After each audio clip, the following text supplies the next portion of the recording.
What's going on, guys? Today I'm going to bring you guys along on a AC job I'm going to be doing today for 3 days with my good buddy. We're going to be shooting some product stuff, lifestyle, not too much solo, just more like a lifestyle video. We're going to Brooklyn today for the next 3-4 days. So let me take you along and show you how everything works. So starting off with day one here, took about 2 hours to get into Brooklyn. I'd never been to this location personally or this studio, but didn't know too much going into this shoot. Just knew that my buddy Jason was going to be shooting and directing. So got to the location, kind of just saw what the space was, talked to him a little bit about kind of what he was thinking. Wasn't too solidified on exact lighting/lighting diagrams or anything like that he wanted done. So me and my other buddy here, Mike, decided to just kind of get experimental with it and try to achieve what Jason had in mind, which was just a rough idea. So this studio is basically a very long hallway, and it was a perfect setup for what this shoot ended up being, which was a lifestyle product video. We were basically just having some dance performers come in and do a dance routine. So that kind of helped us narrow down exactly how we wanted to set up the lights. So first thing we did was we threw these two 600s on 2 combos and just shot them up into the ceiling to kind of just see what kind of bounce and toppy light we can get from that. We basically then moved to breaking that down and setting up the lights into the ceiling and threw a very large diffusion fabric over top of it to give this nice blanket of light over the actors/dancers, and we basically just wanted to throw them up on the combo stands first to just get a gauge of what we were looking like before we married to the idea of setting them up on the ceiling here with some baby pins, some long arms, and obviously the diffusion cloth and some safety chain. Make sure nothing fell down. So I do a lot of work with this client and know what they expect of me, as well as what equipment to bring with me as a first AC, and it's usually not a crazy amount. I obviously want to build out my kit more, but I'll give you kind of a rundown of just the basics that I always bring with me, as well as here's kind of like the final look of the top light once finished. Figure I can give you a little rundown of my first AC bag here. For this job, obviously, it's going to be a little different than every other job. Find your use case, figure out what you need. First things first, Leatherman multi-tool. Definitely need that always on any job. A little portable battery here for my iPhone. Magnetizes to the back in case you need extra juice. Have my little flashlight here. Little torch. Got a little snacky here as well, in case I get hungry. Then we have some notepad, paper, and pen in case you need to take notes for anything. I have my gloves that I was using yesterday to help rig anything up. I have my spike tape here in case we need to spike any people and or areas. Got some deodorant because yesterday it was really, really hot, so want to make sure I have some extra of that so I don't smell too bad. Little iPhone holder just in case I need to attach it to something for BTS or just to hold. Canned air, always good to have. Some white gaff for labeling. I have some electrical tape just in case. Some expos to mark up slate, as well as some batteries here just in case anything runs out of juice and you need double A's. I also obviously have here pens, some straps, and a tool here, as well as some tie downs. I also got a bunch of Allen key tools for camera gear, as well as some paintbrushes to wipe off dust, and a blade, just in case we need to cut stuff. We're cutting in D today, so we'll definitely need this. Again, like I said, every job is different. I also have some chargers in here, USB-C, as well as iPhone with a brick, in case I need to charge anything, and of course, some Advil. I apologize for the audio, it's not the best, it was straight from the GoPro, and this place was actually very dusty and dirty and obviously old looking. From the footage you could tell here that I started to get sick after day 1 and had some allergy issues, but this is day 2, started rigging up two 60Xs in the back, mounting them to some pigeon plates that then went into the wall/ceiling up here, and then started running some power. Now, the one thing I don't have footage of is actually setting up the 300C that we had as well, which we used as kind of like a colored spotlight in the back right of set, as well as to the back left, a 600D on a spotlight mount, the Bowen spotlight mount by Aperture, providing us with a nice slash on the background to just give a little texture on the back wall. This was a very long and spacious area, so we had a lot to work with, which was really nice, of just putting lights in different areas. Again, we kind of just experimented with everything, and then once we kind of confirmed where we wanted all the lights to be by Jason, then we started obviously running all these wires so that they weren't seen by camera crew or anyone else. This was definitely pretty tricky just because some of the outlets didn't work in the studio, so we just had to find different ways to run these cables to different areas and make sure just everything had power while also not having any cables hanging in the shot. Mike also ended up bringing his Cream Source SpaceX light, which is just a really big, powerful light that we ended up using as a key with some diffusion in the front that I'll break down in a little bit. The last thing we had to do was start setting up ND on the windows, which also was kind of a pain, but once we got that situated, it definitely helped a lot with the shots. One of the main things that we were struggling with was having this blaring light come through all the windows on the left and right side. So the best fix, besides garbage bags, which we used on the windows that we weren't seeing in the shot, was let's just throw some ND on there. It'll still look like windows, but it'll cut down a lot of the light and just kind of match the scene better and just make everything overall look like it matches and is natural. And then that was pretty much it. We had the setup pretty much done. Last minute we threw in some infinity bars by Aperture on the posts all around to just give some cool color atmosphere as well. I'll also give you guys a little breakdown of the space and what we set up. So here we have a SpaceX light with some grid cloth diffusion in front for our key. This guy is basically going to handle covering the dancers in the front here. Speaker to our right so that they can dance to the music. Up top here we have our two 600Ds along with a 20 by grid cloth as well up top. That's going to be our soft diffusion that kind of just blankets everyone here as a top light and just for general ambience. If we walk back here, we have our 300 that we rigged up to the ceiling up here. This guy's got a Fresnel on it. It's 300C. So we have color in case we need that. We're going to throw this roll of ND on the windows here to block out some of the light. And then we also threw 60X up top here and here for some back spots. This is going to be for basically just any backlight and haze. And then of course we also have another 600 up here with a spotlight. That's going to give us a nice cut on the back wall here. So that's the setup for today, and then we're going to move to the roof later on today, but pretty much shooting everything in here with this general setup. Probably not going to move much around, and yeah, so let's get the shooting. So if you couldn't tell already, I was doing a lot more than first day seeing. I was doing a little of G&E lighting and grip. That's just how these jobs go with this particular client. You're more of like a flex roll, which I don't mind. But here we have some SP3 cooks that we got to throw on the Ronin 4D that we were shooting with. They're very creamy, very nice. Scene 7, take 2.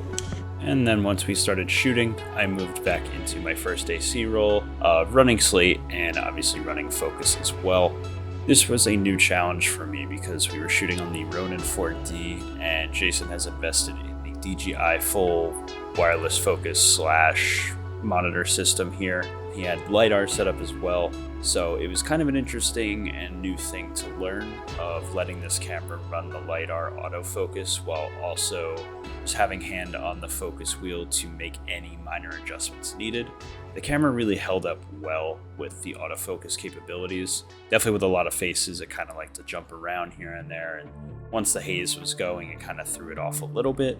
But it was definitely cool to try to use this technology and just kind of see how far it's come so far with introducing autofocus into these higher grade cinema cameras. It's definitely not perfect, like I said. I still had to be on focus and just make micro adjustments, but it was definitely a cool new tool to learn how to use. So to keep things speedy and efficient, Jason was running the Ronin 4D, shooting some 8K ProRes RAW on that guy, and then Mike was B-cam shooting on the Red at I think around 6 or 8K as well on like an 85, getting all the close-ups and facial reaction shots. So just kind of double dipping with an A and B cam just to make sure everything kind of runs smoothly and stays efficient with our time, just because we didn't have too much time to shoot here. We ended up starting a little late, and it was just a lot of setup, and we just needed to just crank it out and get all these performance shots done and over with to move up to the roof, and then obviously move on to the next day, which would then be in a completely separate location. So these people were really cool to work with. All the dancers were really talented, and it was just cool to see them and watch them work and just do their performance art.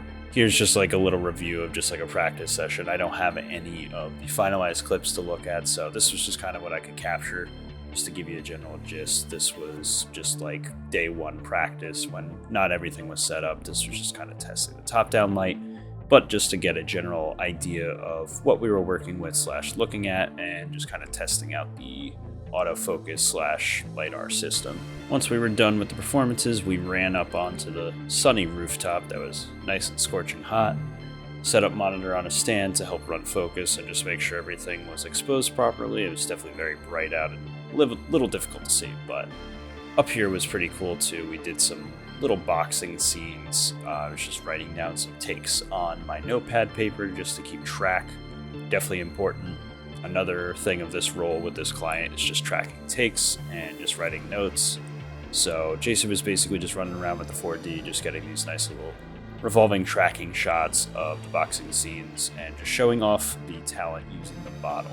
Once that was done, day 2 was a wrap, and we were back to just breaking everything down, which surprisingly took a lot less time than I expected. Setup was definitely brutal, took a lot of time and effort to do, but breakdown went a lot quicker. I think we were done in about 2 hours or an hour and a half, so that was a good surprise.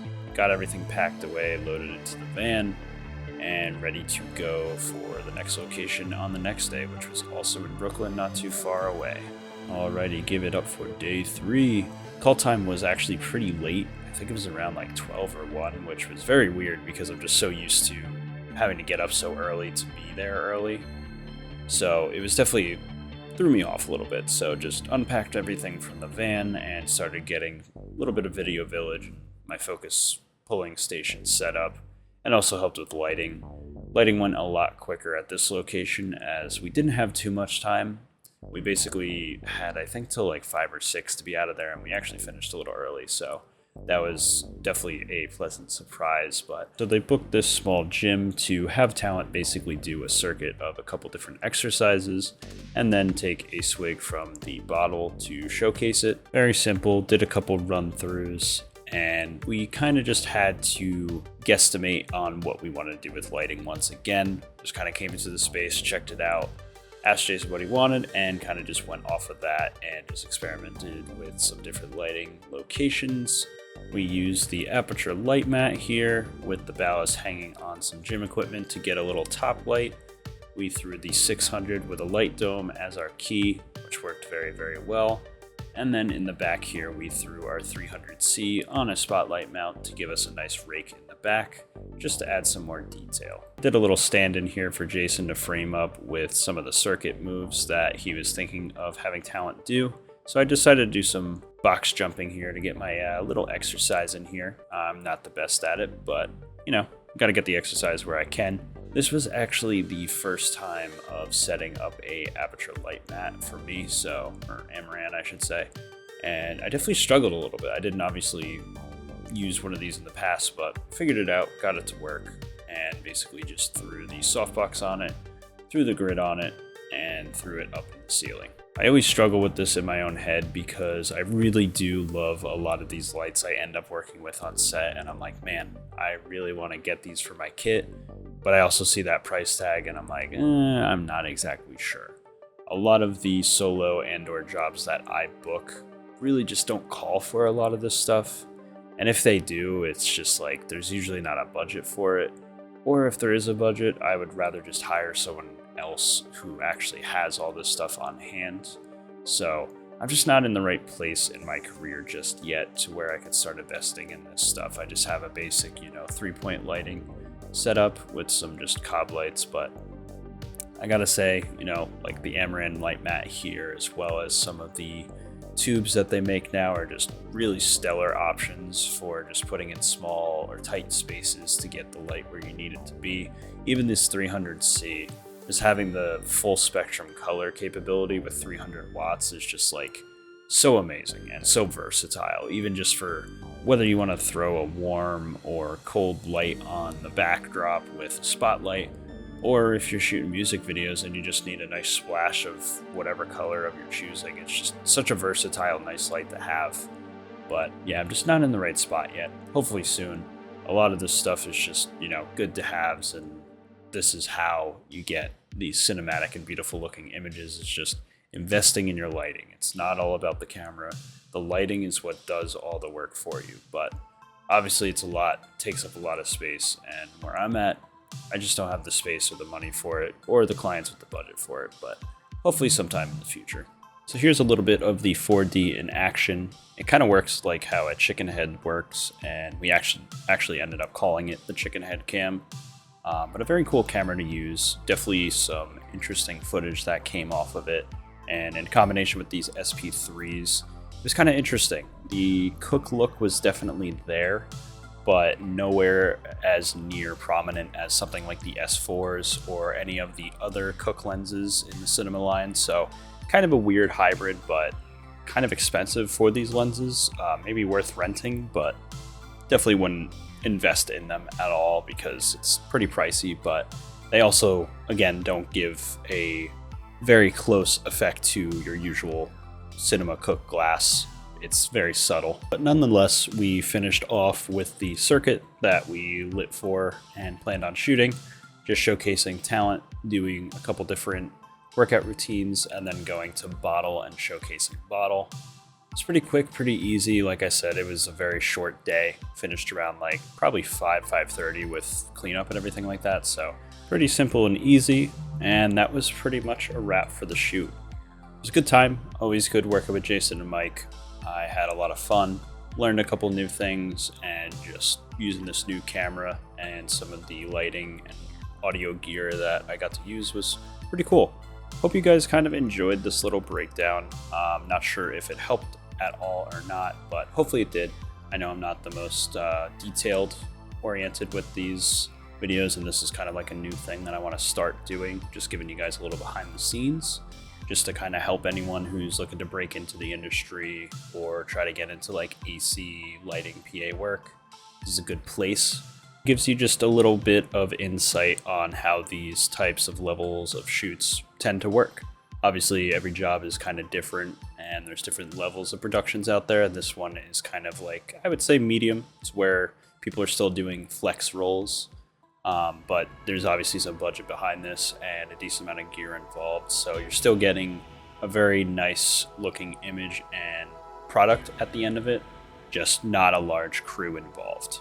And that's pretty much it. If you guys enjoyed this video, please let me know down in the comments with some likes and comments to make some more, as I'd love to make some more behind the scenes and give some more breakdowns on any shoots that come up in the future.